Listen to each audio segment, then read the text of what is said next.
Hi, and welcome to the last episode of 2024.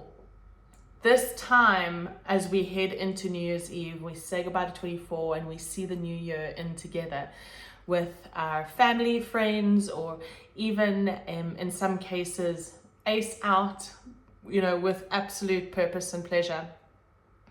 This time leading up to tonight is always such a moment of introspection and reflection for so many people. When we're younger, we call them New Year's resolutions. And the problem with the New Year's resolution is that tends to fizzle out in the second week of Jan, right? So as we get older and more mature, we realize that this process of introspection and taking stock of where we've been and what we've done for the year, and then using that feedback to recalibrate or pivot where we need to, and then lay some goals out for the next year, is just one of the most important processes that we can go through, whether you're a leader, whether you're a parent, whether you do this with your teenagers.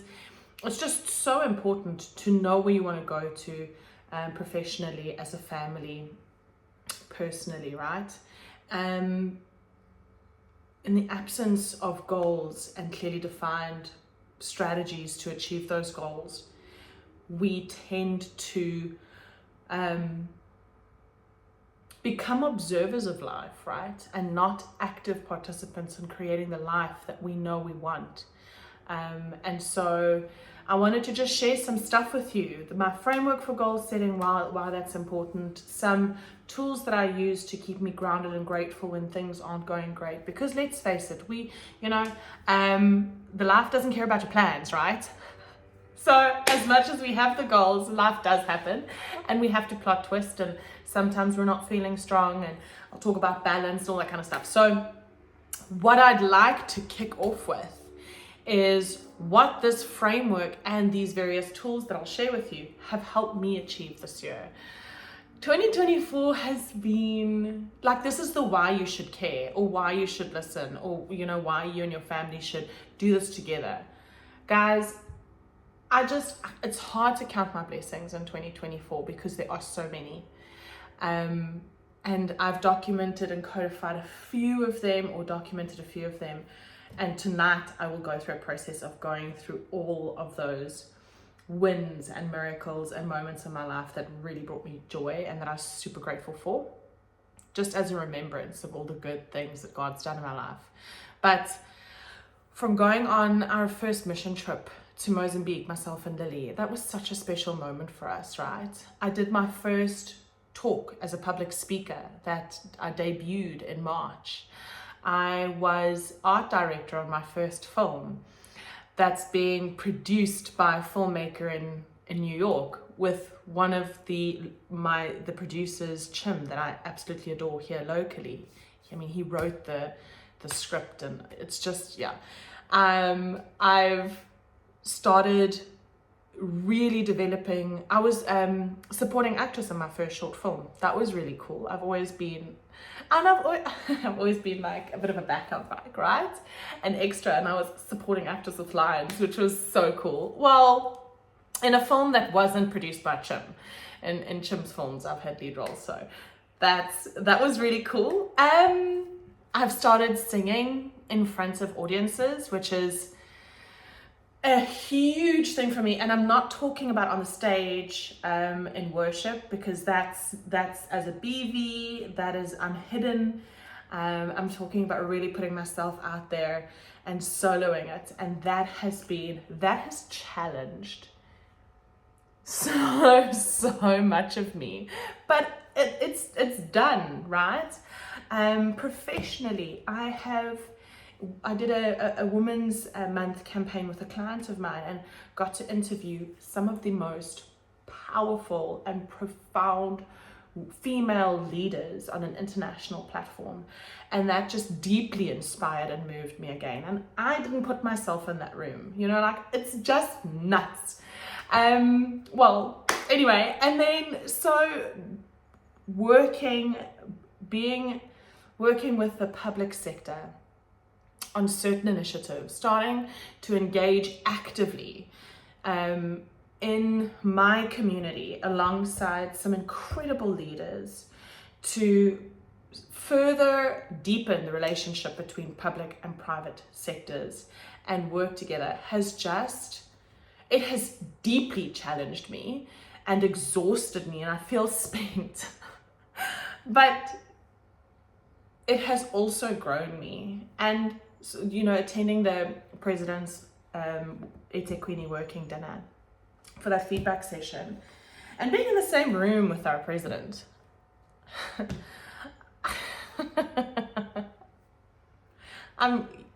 It's been a remarkable year. Lily and I are closer than we've ever been before. Look, the only thing that was on my little wish list this year that didn't happen was finding love. But I kind of know, the reason we do reflection is to go, how did I contribute to this goal not being achieved, and what am I going to do differently? And so I know how I contributed, and I know what I want to do differently. And that's going to be really exciting. But this stuff, all of these accomplishments, growing my business, deepening relationships with my inner circle, from a creative point of view, acting as art director, singing, none of this happened by the way. I have clearly defined principles for my life, clearly defined goals, and clearly defined inputs, behaviors, and ways of being that I need to manifest in order to achieve these inputs and then ultimately achieve the goals. So I just want to say that is an elevator pitch full of good things that have happened this year as a result of being on purpose about what I want from my life. And so the framework I want to share with you guys comes from Luke 2 verse 52, and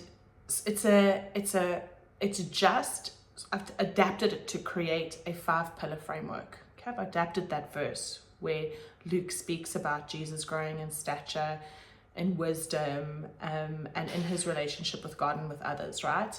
I've adapted that to a 5-pillar process that I then use to just kind of set my goals against, so that I know as a human, I am looking at myself holistically. So the first is, what is your personal development? So growing in wisdom. There is, I think it's a John C. Maxwell saying that says, when a leader grows, everyone wins. And the other side, the shadow side to that statement is the person that doesn't develop becomes the ceiling for everyone they are charged with leading. Whether you are a parent, whether you are a leader in a nonprofit, whether you are a volunteer leader of people, whether you are a leader of an organization, whether you lead no one and only yourself, right? If you don't develop yourself personally, you become a ceiling. And I want to say that the ceiling for everyone that you're in charge of serving. And I also want to say, it's not just about becoming a ceiling. The second you stop, that's not a finite, hard stop, right? Because our world is changing and evolving it's like the speed of thought, right? If you're not developing yourself on purpose, you're not just staying at a level of competence, but you're actually regressing. And so having a goal, having a mental or a wisdom goal that speaks to your personal development from I'm not talking about a physical development, we'll get there, but I'm talking about a personal development in terms of your performance as a human being.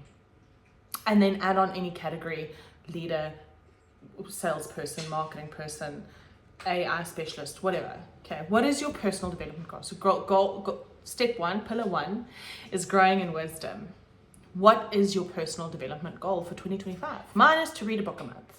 To read a book a month and finish 6 university courses at Peterson Academy. Those are, because they're short courses, sounds quite intense, but it's not. Those are my personal development goals.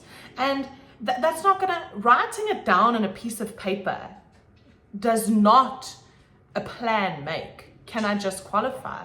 So my wisdom goal is to grow myself in competence and in skill sets and knowledge, and deepen my wisdom. Ultimately, that's what I want to do, is I want to deepen my wisdom so that I can give more. So great, I want to read 12 books and do 6 courses, but what does that look like? When am I going to read? When am I going to read? What am I going to read? I have a list of 12 books. It's a combination of audio books and hardcover, because this whole thing is a library, guys. This whole thing is full of books. Well, okay, so I have a combination of, these are the titles I'm going to listen to or read in order for me to grow my wisdom in 2025. To achieve the objective of 6 courses in this year, when am I going to listen to those online lectures? Like, what is the day and the time that I have committed to investing in this? See, it's not going to happen without that level of deliberacy. And then people wake up years and years later and they go, oh, but I've always wanted to do this, but I've just never found the time. No, you're not going to find the time. Time doesn't magically appear. It exists, it's passing, it's always happening. You have to contend for the time. But you can't contend for time if you don't know what you're going after. So wisdom, okay? Then growing in stature. So that's your physical goal. Massive admission of guilt. I did not have a physical goal in 2024. And I feel the result of my lack of focus in that area. I have been sick more consistently. I have definitely gained weight. I have been lethargic. I haven't been as sharp in this last quarter as I could have been. Energy levels have been low. And I know it's because I haven't eaten well, I haven't exercised, and I haven't gone to bed at a very consistent time. And I know that these are the things that lead to honoring your body and creating an absolute machine that then will allow you to focus on your wisdom and your growth and all those kind of goals, right? So in 2025, I have a very clear goal. But again, a goal is like having values on a poster in a boardroom. That doesn't mean it, that does not create your culture. That does not having, house rules somewhere in your home doesn't create discipline if it doesn't live in your kids and if it doesn't live in your family, right? So what does achieving my stature goal look like every day? When am I going to train? How often am I going to train? What is the program I'm going to be following? Can you see how these things, and it feels like so much work and it sounds like so much work, but guys, when it's done and it's documented and you're clear on the 5 things that you're going after for 2025, you're going to unlock those sweeties that I spoke about earlier, some of the sugar that life kind of meets you in the gap, right? When you're going after something with such intention and such focus, it is remarkable how the universe responds to meet you and to just shower you with more and more than you've asked for. The second 2 are relational. So it is how are you growing in relation to others? Like, how are you growing your relationships? Because we are communal beings.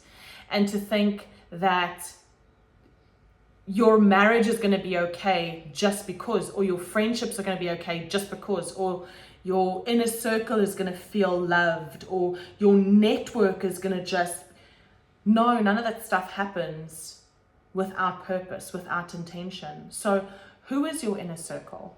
Who are you going to contend for and invest in? Are there any mentees you want to focus on? If you are in corporate, that you really deliberately want to grow, without naming them and saying every 2 weeks I'm going to have a half an hour catch up and we're going to talk about nothing other than where they're at and what they need from a performance point of view. Like, that stuff, guys, doesn't happen by the way. It doesn't happen by the way. So, and you think it happens organically because you're cute, but it doesn't happen organically because life. So what is that growing your relationships with others look like? The 4th is growing in relationship with God. For me, I'm a Christian, so it's always going to be growing in relationship with God. If you're not, what are your spiritual goals? What are your mental wellness goals? Are you going to be, if you don't have faith, how are you going to fill that gap in terms of alignment and staying grounded in the absence of some mental wellness practices then? So like daily written reflection, some meditation, breathing exercises, that kind of stuff that helps create mental clarity and focus that allows you to then self-actualize, right? The benefit that Christians have is, investing in our relationship with God absolutely helps us clarify and stay grounded and have a greater greater revelation of his character and his being. And so as a mirror can then have some revelation of who we are in that dynamic. So having a spiritual growth goal, and a spiritual, if you're a Christian or a person of faith, having a goal to grow your relationship with your maker is just so important, because that's the only thing that matters. It supersedes absolutely everything else that we do as human beings. And so what does it look like? Are you doing Bible study with your kids before dinner or after dinner? For me, I have a 4-day work week. My 5th day is spent in prayer, contending. Like, it's a strategic contending for my business and for the business of my clients, and for strategy, and plugging into the Lord to see let me just see if I can adjust this, what he wants for my business and where he wants me to go and what I need to be focusing on. I can't tell you how powerful those downloads are. There was a before pray day business and there is an after pray day this season business, and they are two very different entities. The growth has been unbelievable. And so that probably, I say I've got a 4-day work week, but that 5th day where I do that strategic pray day, I call it my meeting with my CEO, my board meeting, that is probably the most important work day of my week. And so the 5th and final goal is your growth in influence or your growth in prosperity. So an influence and impact. I'm sorry, guys. That Yorkie thinks he's a pit bull. Give it a minute, here, guys. Hey, get out! Outside. He's like this small and he barks like he's got the worst bark in the world. Okay, so that growing your impact and your prosperity is, how are you going to grow your influence? To be a person of meaning, when we get to self-actualization and we want to impact our community and we want to do something meaningful, a life, what is the purpose of life? A life of purpose, right? And so if you don't know what your goals are to increase your impact or prosperity, because it's influence and affluence, those two matter. As a Christian, if I'm not prospering personally, if my business isn't prospering, I don't have the funds to be used to prosper others. So that's so important. Impact. How do I want to increase my influence so that I can have a greater impact in the community? And so those things, guys, if you just use this 5-pillar framework, that takes care of so much as a human being, as a holistic human being. And if you framework what you want to go against, or if you contrast what you want to go against this framework, or go for against this framework, it enables you to go after your goals in 2025 with such a level of precision. And I guarantee you, the results will blow your mind. So don't just think about this as setting New Year's resolutions. This is truly about, where do you want to be in 2025? If you don't have a vision, if you don't have a mission, you don't have a purpose in life, at least these short-term goal setting sessions allow you some focus in terms of where you want to go, and then makes you these dogs are going, they've got the zoomies, way more effective at doing life. And so there are a couple of things I want to say about that, right? A lot of humans talk about trying to achieve balance in life, I just want to let's use this as an example. Ooh. Okay, so I'm trying to balance this. Okay, so I'm balancing this pencil. Okay. In order to achieve balance, you have to stand still. To a growth-minded individual, and to someone who wants to achieve something or have an impact or deepen relationships, balance is not what we're going after. You have to rather be very clear on the cost or the price you're willing to pay to achieve your goals in each one of these pillars, right? Or each one of the categories that you define for yourself. This is just a helpful framework.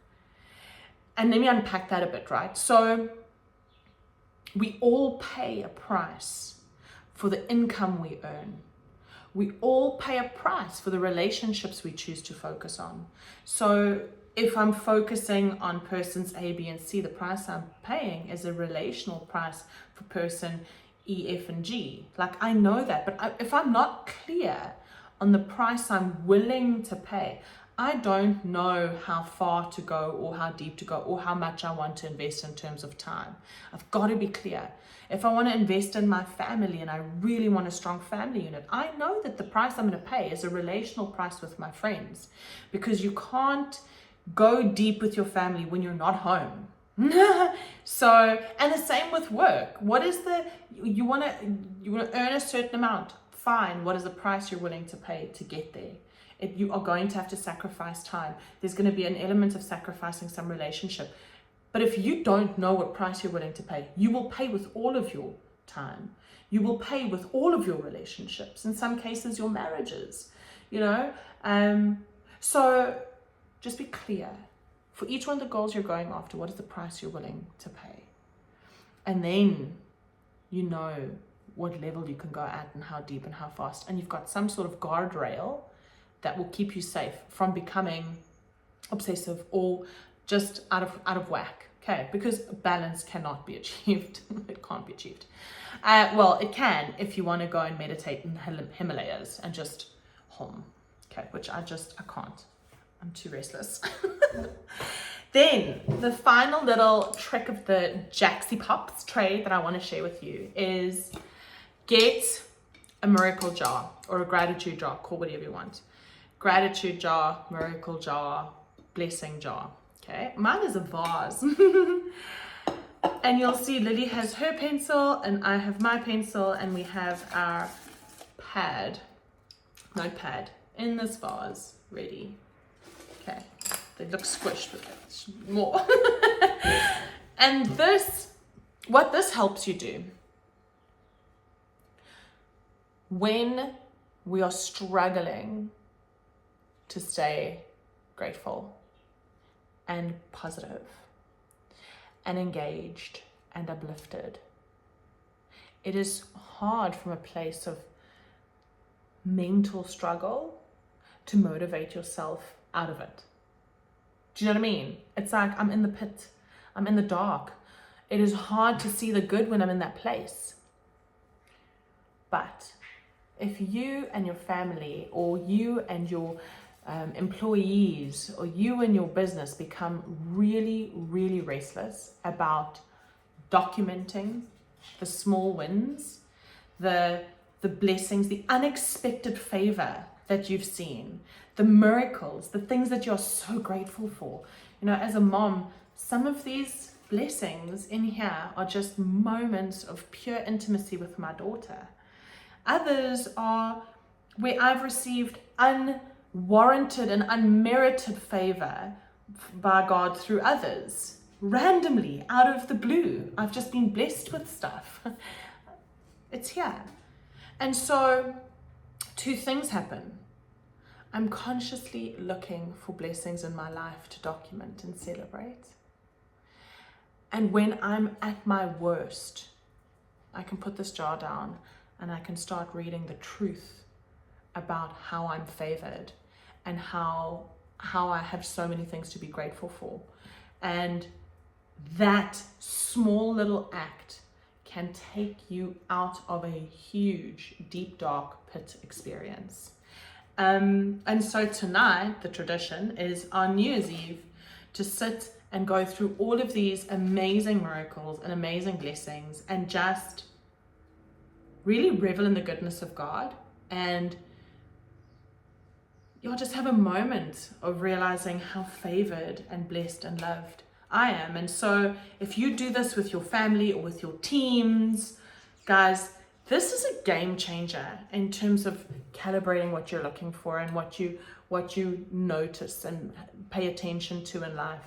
And then it's always great at the end of the year to take stock of the things that blew your mind away, from a gratitude point of view. So with all the chaos that this episode brought, guys, have the most incredible New Year's Eve. Make 2025 blow your mind with the level of abundance and favor and blessing that you witness and experience. May your relationships with the people that matter deepen and bring you so much contentment and joy. And may you continue to shine. The brighter your light shines, the brighter the community around you gets to shine as well. So cheers to 2024, and I'll see you next year for the next episode. Bye.